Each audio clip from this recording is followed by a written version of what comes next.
Welcome, people are jumping on. I didn't schedule this live, but if I was going to call it a topic, if I was going to say the topic that I'm going to talk about, I would call it the picking eating behaviour. So you could also call it grazing and snacking, but I am going to paint a picture of what that can look like as we're currently working with a client that we're really working on this eating behaviour, and it's really common before surgery but also after surgery. So thank you so much for the waves. People are jumping on. I'm going to be talking about when you find yourself falling into that habit of picking and grazing and kind of nibbling. Let's say nibbling while it can be while you're eating, while you're cooking your dinner, but it also can be just through the day. So I'm going to dig into that and talk all about that. And then I realised I haven't introduced myself, but people, if you're watching this, I'm the Bariatric Nutrition Coach. My name is Jane. I am based in Australia, but I have clients and I work with people all over the world. So as with all of my lives, please feel free and welcome to put comments and questions as I'm chatting, because I check on those and I'm going to answer those questions, even if they're on a slightly different topic. So let me paint the picture of my client. I'm going to call her Sally. That's not her real name. And she's a client I've been working with probably around 7 weeks now. And she has school-age children, very busy mum.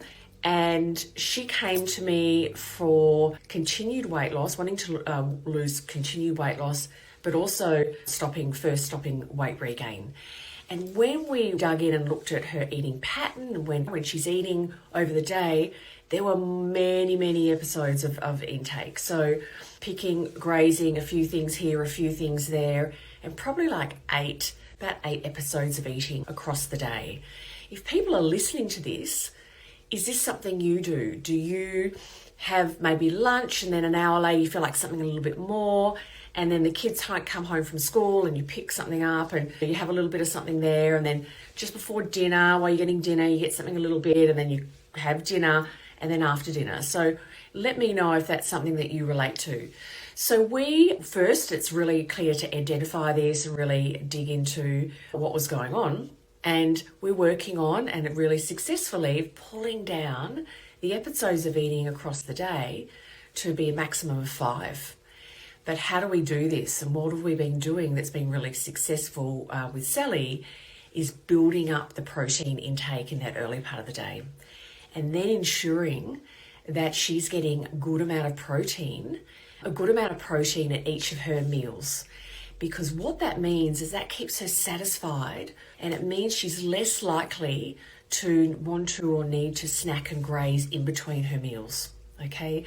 So I think it was a couple of weeks ago, I got a message from her saying she was doing what we were working on it for that morning, that early part of the day, and she just said, I just don't feel like I need to snack and graze later in the day so much. It's like magic.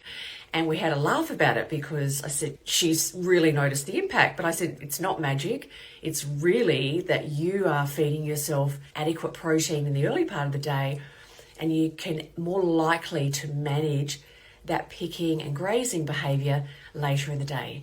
And it is behaviour change. So it's going really well with Sally because we're really keeping her satisfied, and then she's not finding she needs to snack and graze. Because let's be honest, when you go and snack and graze on foods in between your meals, they're not generally high protein foods, they're high energy foods. And that is a habit that does lead to weight regain. So there definitely are ways, if you're relating to this, and I'd love to hear other people. I know there's been a few people who have commented, and I'm going to go into those. There are lots of good strategies that I work with my clients on to manage that. Because one, with Sally, our first goal is to stop weight regain and to see what weight loss her body is happy to give us when we get the protein up and we drop the energy and also the carbohydrates down. She's satisfied, but she's having less, okay? So I wanted to paint that picture with Sally because I think it is a very common picture. So lovely, I'm just going to go through, and there was a really great question. How do you stop unnecessary grazing?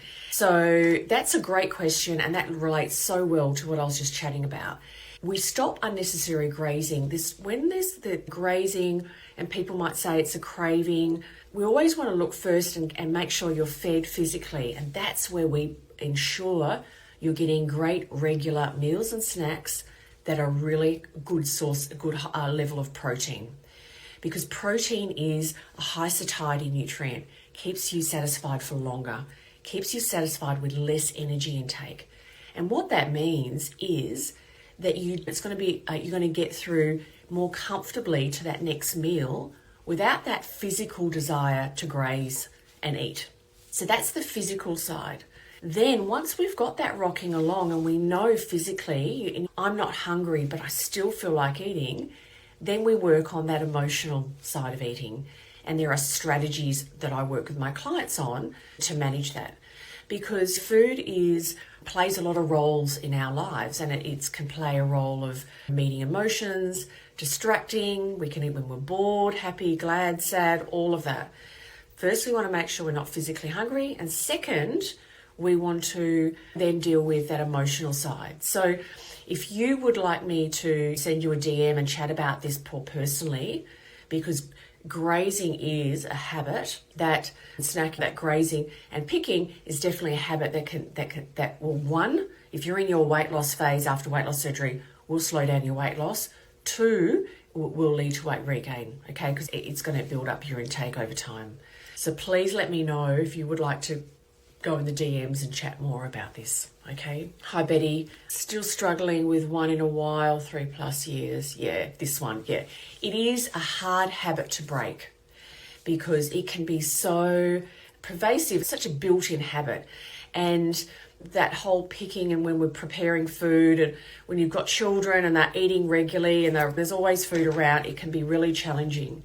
So the other things that we can do is put reminders for having regular meals, putting reminders in place, changing our environment in line with what your family needs as well to help break that habit, okay?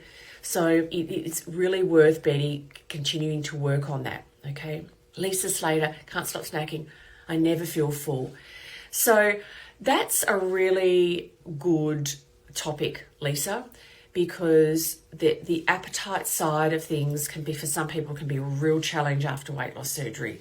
Some people find that they get a really lovely drop after their weight loss surgery of their appetite for a long, long time. And other people, it can really, really come back with a vengeance. So there's so many things that we can do in the diet. And that's why people come to work with me, to keep them satisfied at lower energy intake, to stop that snacking and really manage that. So there are a lot of great strategies that I use, and protein comes into it, a whole range of things. But that is definitely something that I find, if someone comes to me and they say that, first, we're going back to basics, we're getting regular intake and all of that.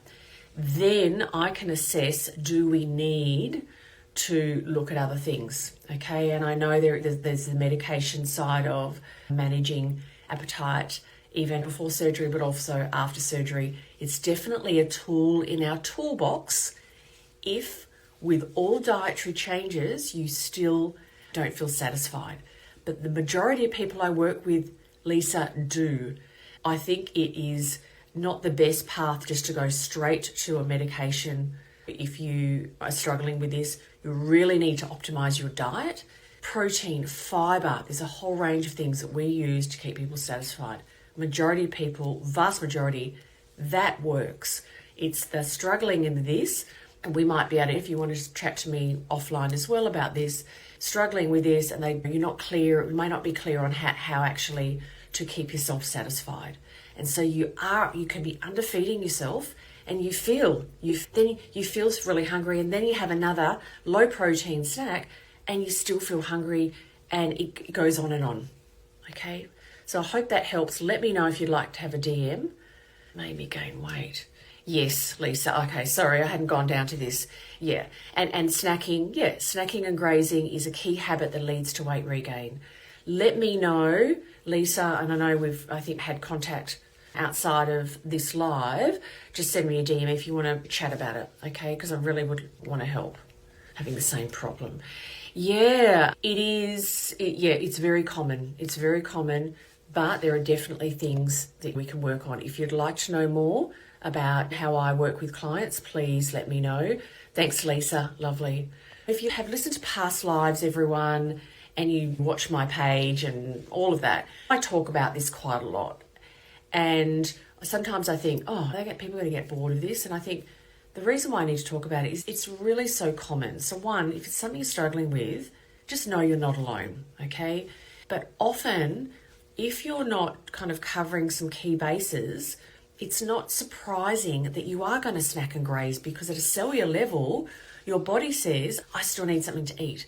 So there's this cycle, and then you feel guilty, and then you can undereat at the next meal, and then the cycle continues. It's really common. So if you're in your weight loss phase, or even going forward, this is a habit you really want to nip in the bud, and it is something you can change. And I know that because I've worked for years with so many people, and I think it's over people now, on managing habits just like this. And this is such a common one that comes up. So thank you so much. People are just jumping on now. Thank you for jumping on. I have finished. I've wrapped up. I was talking about that picking, snacking, grazing behavior. And in the beginning, and this will go into the feed of my IG, Instagram, I shared a client story because it's such a common challenge. And I covered off a few key things that I'm working on with that client that are really, really working. And I work on this with many clients. If you would like to know more about my coaching services, how I can support you, please let me know. I have 3 different levels in my coaching program. My pricing is affordable. I have a lot of flexibility with payment plans, and I can meet your needs with respect to working with me. The first thing you would do is let me know if you'd like to know more, and then we can chat. And it goes without saying, there is no pressure or obligation to find out more about working with me. That's what I do online. I chat with lots of people, and the main thing is you work out if I'm the best person for you. So thank you so much for joining, and I hope you have a lovely evening or day, and I'm going to be back next week. Bye for now.